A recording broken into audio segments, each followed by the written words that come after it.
r/ask Reddit. What is the creepiest thing that society accepts as a cultural norm? Paparazzi. And the whole celebrity culture. Who's fat? Who is dangerously skinny? Who broke up with who? All very voyeuristic. OMG, Brad Pitt just got a tooth removed today.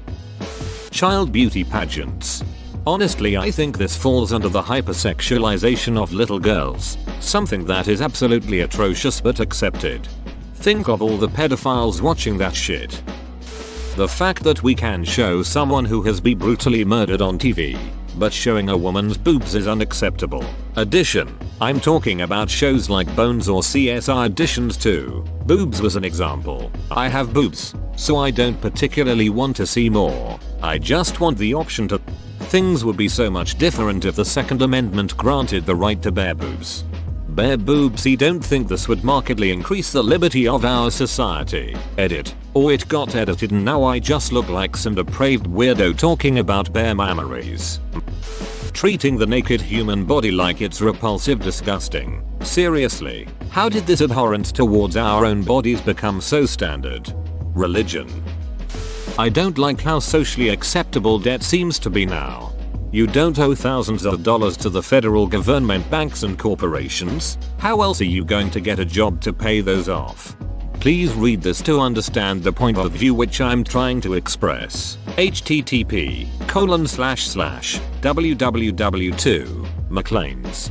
The 16th of January 2013. The new underclass. You need to be in school to have a stable future. To enroll in school you need to owe us $100k. Unfortunately, the rich people don't need school because they can live off their parents' wealth. But you have to be in school to have a good future. Okay, so now that you're all finished school, I forgot to keep your career option open for you so you can just work at McDonald's until it opens up, okay? Oh, you've been working there for 5 years and still can't get a position in the career you wanted? Sucks to be you. Guess you didn't work hard enough. Do you want me to enroll you in another program at school to try another career field? Ducking life. Edit. So apparently some people are taking my wealthy remark and taking it too literally. I understand the now wealthy have earned their wealth. I've also understood that they've worked hard to help make their children's lives easier. This is where you have to understand the difference, that wealthy families don't normally worry about things like transportation, where those who have trouble working multiple jobs and paying for school are stressing finding bus money to get to school.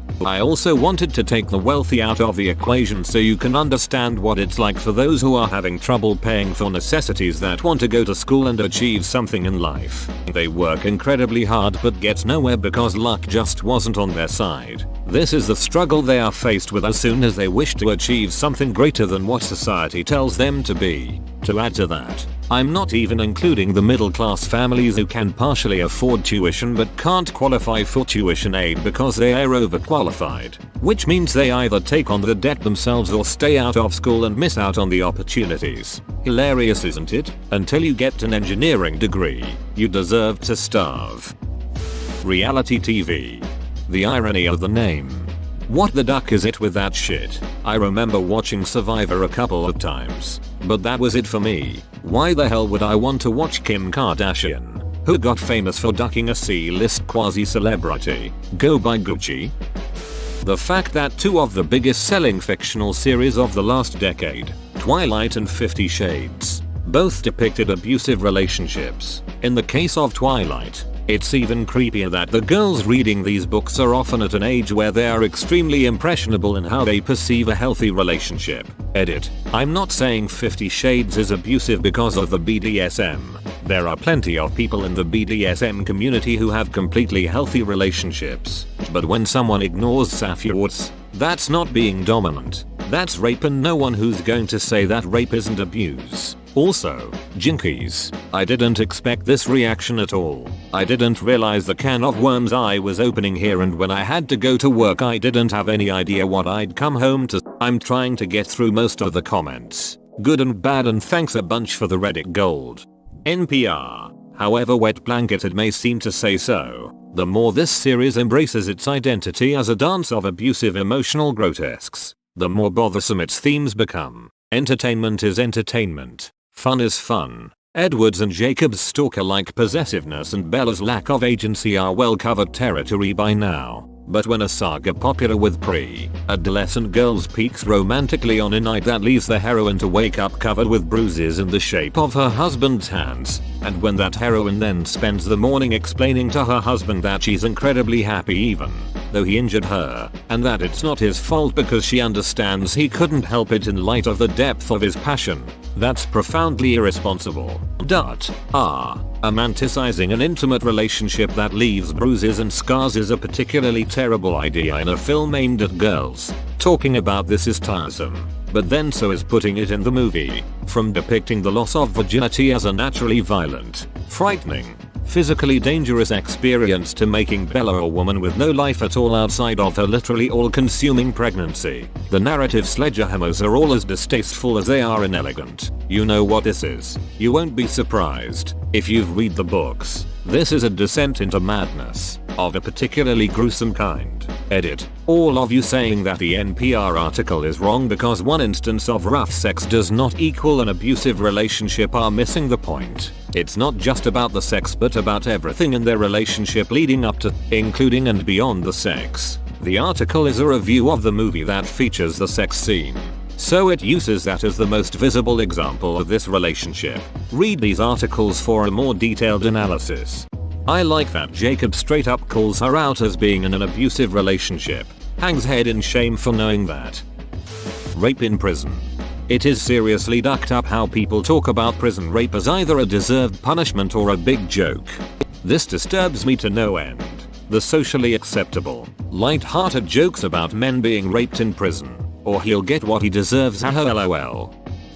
I live in China. The creepiest thing here is women are encouraged to speak and act like 12 years to attract men. Two ladies in my office talk in high-pitched child voices and throw temper tantrums regularly and the guys think it's sexy. Ducking weird. Edit. Ignis99 was talking about how Chinese babies don't wear diapers and just wear crotchless pants and shit everywhere. That reminded me of another really creepy thing. I'm on the Chinese version of Facebook book, Renren, and my university students constantly put pictures of naked little boys, anywhere from birth to 4 or 5 years of age, because it's really cute apparently. I'm always struck how about half my students would be arrested for child porn in the West. To be clear though, these are not sexual. They are stupid, silly pictures of things like the baby's penis as an elephant's trunk and stuff. And yes, writing that sentence did make me realize just how ducked up that sounds. China is basically a pedophile's dreamland.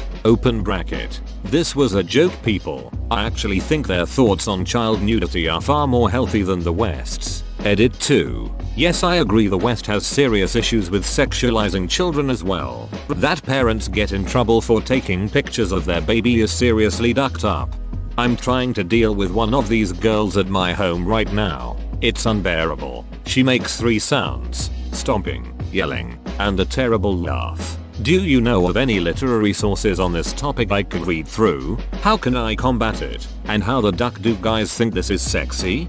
It's cultural. You don't combat it except by explaining how ducking annoying it is, which might make them do it less around you, but they'll still do it. Seriously, I've tried combating it with exes and it doesn't work. If this girl is your girlfriend, sit her down. Tell her it's really annoying and you don't want to date a 12-year-old girl because you are a pedophile. If she accepts that, congratulations. If she doesn't, break up and move on. And how the duck do guys think this is sexy? I've had many Chinese guys explain it as such. Children are both innocent and useless. Innocent means virgin and sweet. Useless mean they need you and you are HTE man, so you will feel strong and useful when the girl tells you she doesn't know how to carry her purse in public, so you have to not to be incredibly rude to Chinese men. And sorry to those Chinese men who also find this creepy, as I know there are men out there. But it basically boils down to some Chinese men need weak girls to feel strong and are obsessed with virgins because it's an incredibly traditional and close-minded culture that hasn't had the chance to modernize its thinking in regards to women. Men can go duck all the KTV horses they want, but a girl must save her precious virginity for the man who can put up with her childish bullshit. Rant sorry. Been here a long time. A lot of bitterness built up.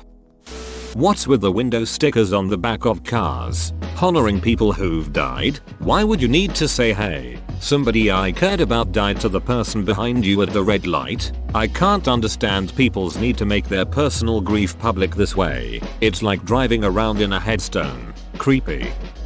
I'm from the US, but the Pledge of Allegiance, when you think about it, it's pretty creepy. A teacher friend of mine says it is really creepy to watch all the students in unison say the pledge. It honestly seems like something out of those dystopian future films, or North Korea. Pageants for little girls, creepy on multiple levels. Or, more accurately, pageants for parents, starring little girls. The only thing that separates you from a head-on collision on the road is a bit of paint in the center. Also knowing how to drive. And more worryingly, trusting that everyone else on the road knows how to drive. The difference between a girl wearing a bra and panties in public and a swimsuit is that only one is socially acceptable. The fact that nudity itself is taboo seems weird to me. Sure, being naked all the time isn't plausible, but people freak out about nudity. It's just the human body. It's not that big a deal. Speak for yourself. I have a big deal, and I'm proud of it. How paying a woman, or man, to duck you on camera and then putting the footage up for sale is perfectly fine, but doing the same things on camera is illegal and can permanently ruin both persons' lives. Dressing up our dead to parade around to others. I'm sorry, I know closure is important, but it always reminds me of taxidermy, which I also find creepy. Just put them in a white sheet and bury them. They don't know you're putting them in a suit or whatever. Don't waste money. Edit. For all of you saying funerals are for the living, comma, would it be acceptable to dress up my uncle as a Wonder Woman and bury him? After all, the funeral is for me. Strip clubs. I mean, I like a nice pair of boobs as the next guy, but paying women who we have no chance of sleeping with to jiggle their naughty bits in front of us is rather odd. Also, the idea of a bunch of guy friends going to get hard with each other is as creepy as those old middle school jerk-off sleepovers that we all had. Edit. Well, apparently me and my friends were weird little shits. Or you all won't admit going into your dad's Playboys and noticing a funny feeling. Edit 2. Thanks for the gold. I'm not sure if it is for the 10-year-olds jerking it or the strip clubs, but thanks. Not sure if I remember those sleepovers. I bet you don't even remember penis inspection day at school. That if you take a candid picture of an attractive person it's creepy, but if you take a candid picture of a fat person it's hilarious and on peerpleafwimit.com. I love it when someone on FB posts a status about how terrible bullying is and then posts a pic making fun of some poor soul who has 10,000,000 strangers passing around their pic to make fun of them. Whoa, you made it to the end? You're a ducking beast. I'll cut you a deal. Smash like and subscribe for more curated content, bruh. It's free and that's a great price.